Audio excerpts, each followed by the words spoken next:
ang ulo ko. How are you? Are you okay? Doktor, kumusta na siya? Wala namang problema, di ba? Nag-run ng test ang neurology dahil sa naging tama niya. Pero wala namang problemang nakita o kaya ang asawa mo. Hindi ko siya asawa. Pasensya na po. Si Miss Ada, may konting pamamagalang sa forehead niya dahil sa naging tama niya, but we took care of that. Medyo lumalaban lang siya kanina, kaya kinailangan namin i-sedate siya. May epekto na yung gamot, anyway, discharge na siya. Pero di siya pwedeng mag-isa ngayong gabi. At hindi rin siya pwedeng mag-drive, obviously. So, pwede na siya umuwi? Pwede na po siya umuwi, pero kapag sumakit ang ulo niya, pakidala siya agad dito. Doc, can I ask something? Pwede ba na i-confine na muna siya rito para makapagpahinga naman siya at maayos ang sarili niya bago siya umuwi bukas? Hindi na naman kailangan. We ran all the tests already. At walang sufficient reason para ma-confine siya. Magandang gabi sa inyo. Magandang gabi rin, Doc. Thanks, ako nang bahala rito. Ano ba itong problema ang pinasok ko? Aba, sobrang nag-worry ka pala sa condition ko ngayon.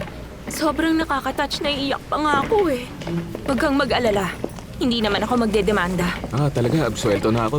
Thank you so much sa'yo. Ang bait mo naman talaga. Pero ikaw kaya yung bigla huminto. Let me help you remember. Ano ba iniisip mo nun, ha?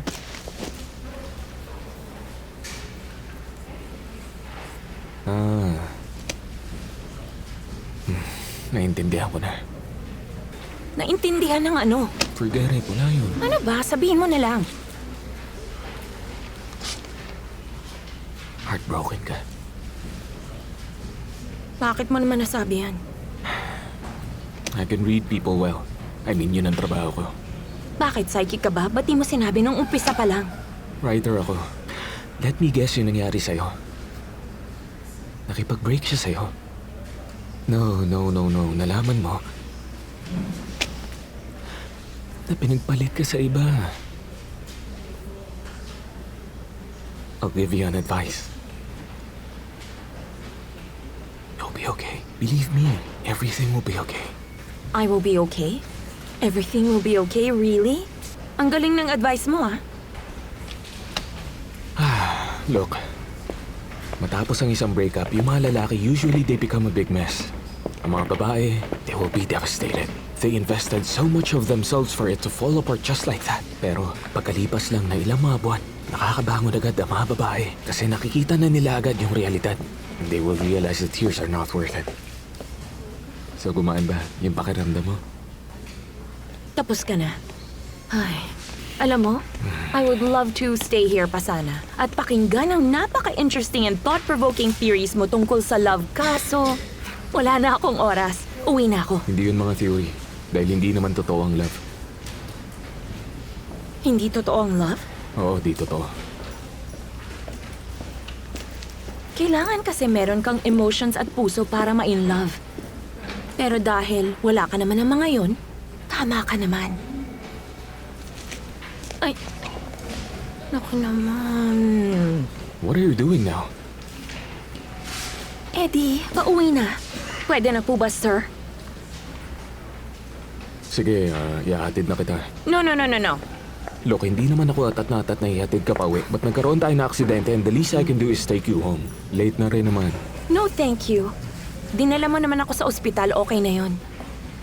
If I need to walk home, gagawin ko. Hindi ako sasama sa'yo. Okay. As you wish. Bye.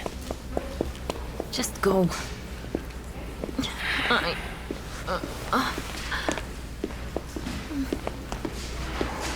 Kunin mo. Business card ka. Call me if you need anything. BizDeBoyle.net? Boradoro CEO? Alam mo portal namin. Oo. Oo, alam ko, syempre. Sobrang alam na alam ko. Boradoro Sauce. Yup, that's me. Hindi ba ikaw yung heartless jerk na puro nega yung articles?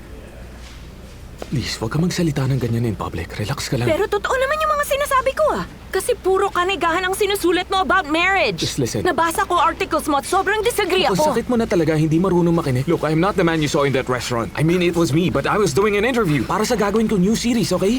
Ang sama Alam mo kasi, hindi ako yung tipo na itatago ang tunay na ako just to look cute for someone, okay? I can't praise the things I don't believe in. Honesty. Alam mo kung ano yun? Honesty? So being a jerk, honesty Huwag mo na for akong you. tawagin jerk, But Chan. that's what you are, isa kang jerk. Alam mo, umalis ka na lang. Ayoko sa'yo. Ayoko sa business card mo. At ayoko maging parte ng buhay mo. Naiintindihan mo? Go away! Alam ko ng problema mo. Do you know what we should do? Ano? Let's call the doctor right now and ask them to get you another tomography. For sure, meron kang damage sa Okay lang utak. ako, I'm so fine. Umalis ka na lang. Sige na, alis. Go away, go away, go away. Nandun ang pinto, umalis ka na. Napaka-bitter mo. Hindi ako bitter. You're wrong. Like you always are. Alis na. Alis na! Tumingin ka sa akin. Pwede bang umalis ka na lang? Have it your way then. Oh yes, I will. Go, alis ka na. Pambihira, ibang klase ka. Nakakainis talaga siya. Ay. Ay. Hindi ako makalakad. Nako. Nako. Mukhang tumaas ang blood pressure ko. Kainis siya. Excuse me? Excuse me lang. Kanina kasi may kasama akong matangkad na nurse. Pwede ba niya akong ihatid palabas? Bakit ba napakamalas ko ngayong araw mula umaga hanggang gabi? Wala ko na-accomplish today. Naku, naku, naku. Nakita ko na naman ang nakakainis na to.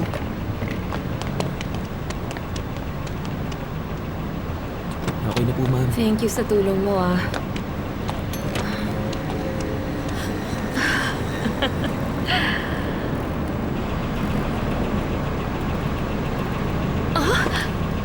Okay na, nurse. Ako na bahala sa kanya. Ano ba naman? Sir, pasensya na. May misunderstanding lang. Maraming salamat. Anong ginagawa mo? Good night. Ba't mo pinalis yung taxi? Teka, sir! Sandali! Umalis na siya. What are you doing? Saan mo ako dadalhin? Hahatid kita pa uwi. Hindi ka pwedeng tumanggi. Hopefully, I will never see you again after tonight. Pag may nangyari sa'yo, konsensya ka. Teka lang, Pasok sa sandali. loob. Ay, ano bang binigay sa akin? Bakit nahihilo pa rin ako? Magiging sad na ako forever. Ano sabi mo? Magiging sad na ako forever. May masakit ba sa'yo? I'm fine. Okay ako, hindi katulad mo. Nagtanong pa kasi ako. Exactly. Hindi ka na nga makatayo at nahihilo ka pa pero may gana ka pa rin mag-try. Bravo. Ay, Ano nangyari? I hope it is not what I think. buksan mo. Okay, Buksan mo. bubuksan ko lang ang window. Sige, relax ka lang dyan. I will pull over sandali. Are you okay? Nasusuka ako. Sandali. Malapit na. Ay, abala talaga. Okay, tulungan na kita. Halika, Ada, tara na. Labas na. Okay lang ako. Huwag kang mag-panic dyan, ah. Don't worry, hindi ako susuka sa kotse mo. Besides, hindi ako nagdemanda. Ihatid mo ako. Ikaw ang nag-insist. Pambihira. Miss, lumabas ka na lang. Makakatulong sa'yo if you get some air. Sige na, aalalayan kita. Wait! Huwag mo akong hahawakan. No way, sige, kaya ko na to. Okay, fine. Sige, bahala ka dyan. Naku. Kaya mo naman, di ba? Okay, fine. Pakitulungan ako, please. Para makatayo ako. Okay, tutulungan na kita makatayo, okay? Tayo. Sige, kaya mo yan. Relax, andito lang ako. Oh, relax lang. Okay. Are you okay? Okay lang ako. Okay, sasarado ko ang pinto. Kapit ka lang. Okay, sasara ko na. Yumakap ka lang sa akin. Pero wag mo lang ako susukahan. Oo, Okay ka na ba? hindi nga. Gusto mo, umupo tayo doon? Para makasagap ka na hangin. Oh, okay ka lang? Sige, upo tayo. Okay. Kapit ka lang, ha? Isa lang, ha? Okay, 1, 2, 3. There. Okay na lahat. Bakit pa hilong-hilo ko? Okay na lahat. Relax ka lang. Huwag ka mag-alala. Sige, lakad lang tayo. Kaya, andito na tayo. Bibilang ako ng 1, 2, 3. At uupo tayo na sabay. Naintindihan mo? Alright, ito na. 1, 2, 3. There you go. Good girl. Good girl. Huminga ka lang na malalim. Yes, one more time. Ganyan nga, miss. Bravo.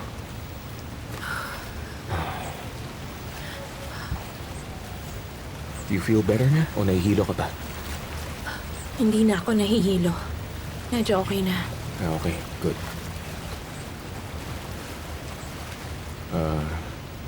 Gusto mo ng tubig? Ikuha ba kita? Sige. Sige. Sige, kuha mo ko. Okay, sige. Just wait here. Kukuha lang ako sa kotse. Yung malamig para kumalma ako. Because I just had the worst day of my life. Sobrang sama. Gusto ko na lang kalimutan. Emotional na.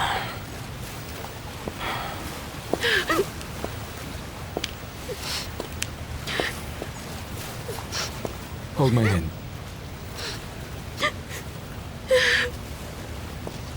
Hold my hand.